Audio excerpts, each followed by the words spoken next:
Now, before you guys start watching the rest of this video, I'd like you to go to the link in the description and go ahead and watch the deer hunt video. Over Thanksgiving break, me and my brother both shot a couple nice bucks, and in this video today, I'm going to go ahead and do a European mount on his buck for him. It's actually his first buck, and I'm going to go ahead and give that to him for his birthday, which is just coming up at the end of February. So, go ahead and show you guys the process of how we do that and what I do for the European mount. It's actually quite simple, but a lot of videos you see on YouTube make it look a lot easier than it is, but if you have patience, you'll get it done and it'll be a beautiful mount. So here is actually my brother killing his first buck. I'll go ahead and put a clip right here for you guys to watch it. Great shot, smoked him, smoked him, smoked him, smoked him, smoked him. Great shot, just watch him, great shot. Look at him, look at him, look at him, great shot. You smoked him. You smoked him. He's got blood pouring out of him. Which one is it? Which one is it? The bigger one. Great shot. You smoked him. I mean, he's going to go down. He's going to go down. He's right there. Look at the camera. He's right there. He's going to go down. He's going to go down. He's about to go down. He's about to... There he goes. He's down. He's down. He's down. Alright, so fast forwarding in time. Here is his buck today. It is currently January, so it's been sitting for about 2 months. It's been pretty much completely frozen. In the beginning, I did cut some meat off of it, but not as much as I should have, as you can see. So even though it's like this, it should still work out just fine. We'll see.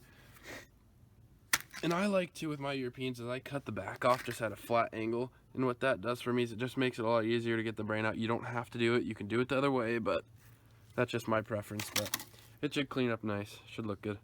Alrighty, so right now, I'm going to simply show you the things you need to do this.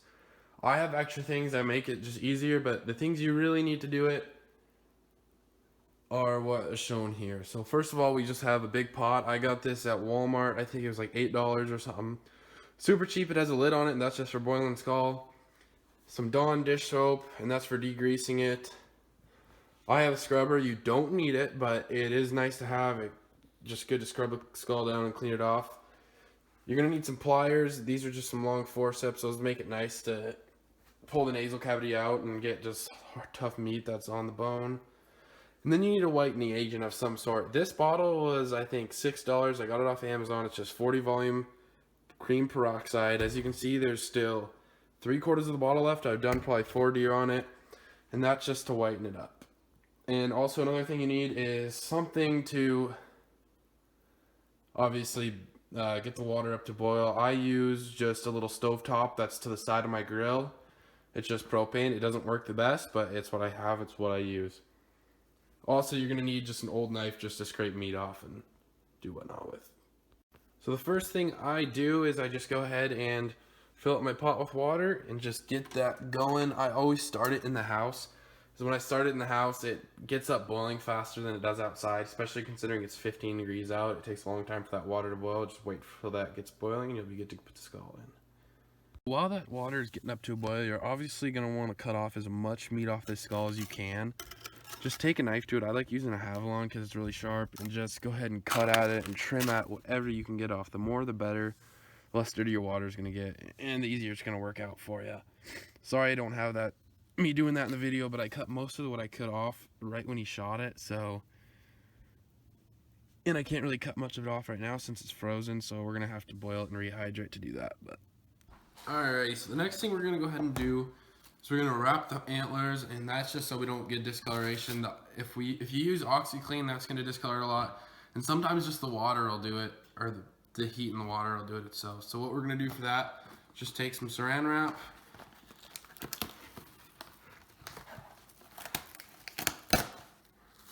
just take pieces of it, and try to wrap around the antlers.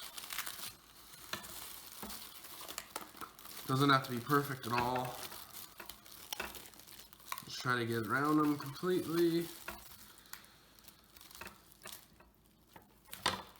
Obviously, you're going to need more than just one piece.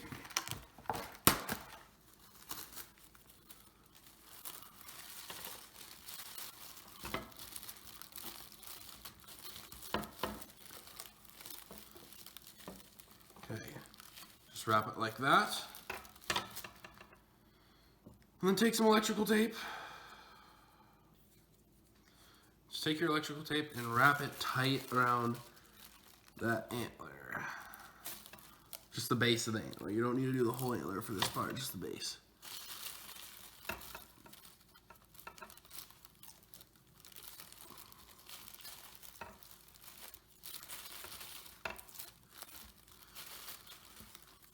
Okay, just like that, and then go ahead and repeat it for the other antler.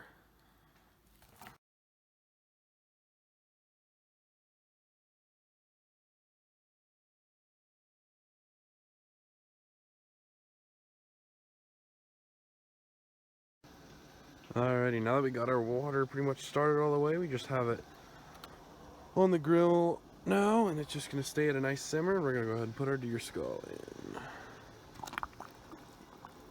Make sure it fills all the air bubbles.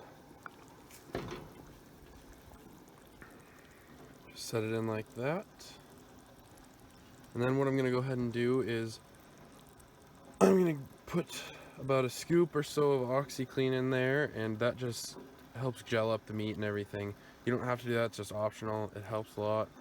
Then I'm gonna go ahead and put some tin foil over it too. And that'll just keep the water a little more warm and at least keep it simmering more than it's gonna be since it's so cold out. Alright, so this has been in the water for about probably about 40 minutes or so. You really only need to do it for like 30 or so, or until the meat splits. I'll go ahead and take a look at it. See, my tape kind of came off, isn't very good, but yeah.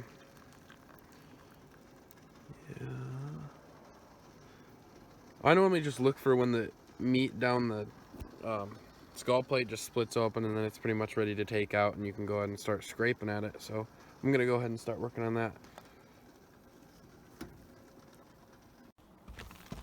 Alright, so now that I have it pulled out, you literally the best thing I find to do is, I mean, it's not an easy process. You just have to work at it.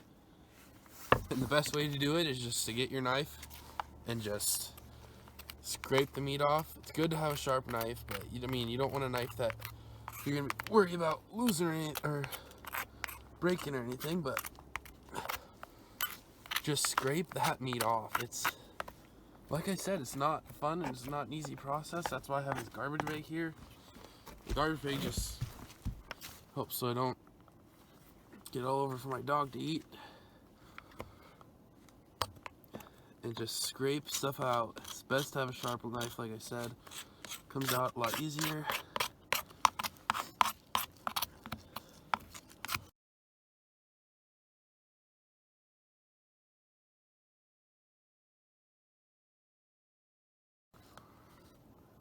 So we're by no means done boiling. We're still gonna need more time. I mean, if this was a fresh skull, you could probably just get away with boiling it for a half hour if you clean it up beforehand pretty well, but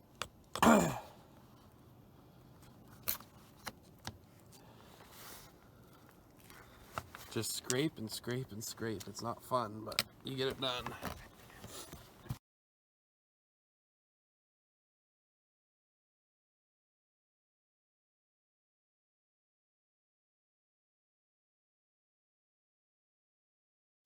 Alright, so I have just been putting it in the water, letting it sit for 10 minutes, taking it out, scraping it, and I've done that probably like 3 times. Normally it doesn't take this long. I don't know what the deal is. I don't know if it's just because it's been frozen for a long time or what, but I just took the tape off the antlers, and I'm just going to give it one more scrape down. I'm going to scrape as much stuff as I can get off the rest of it, plier anything else out, and just basically get it as clean as you possibly can.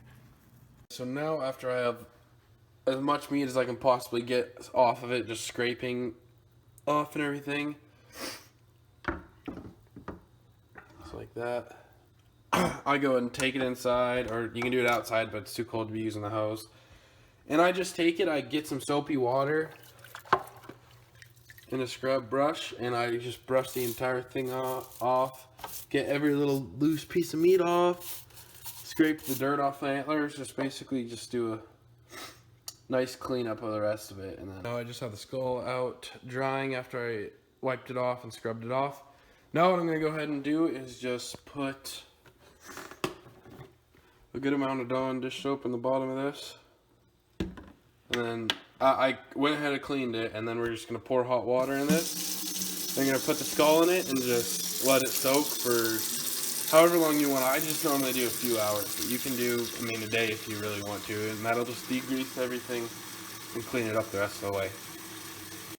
So now that I have that skull all soaked and degreased completely, I'm just going to go ahead and set it out on a plastic bag, and I just go ahead and pour this peroxide directly in a cup, and then I will just pour it over the skull, try to get it all over the hard spots and some tight spots.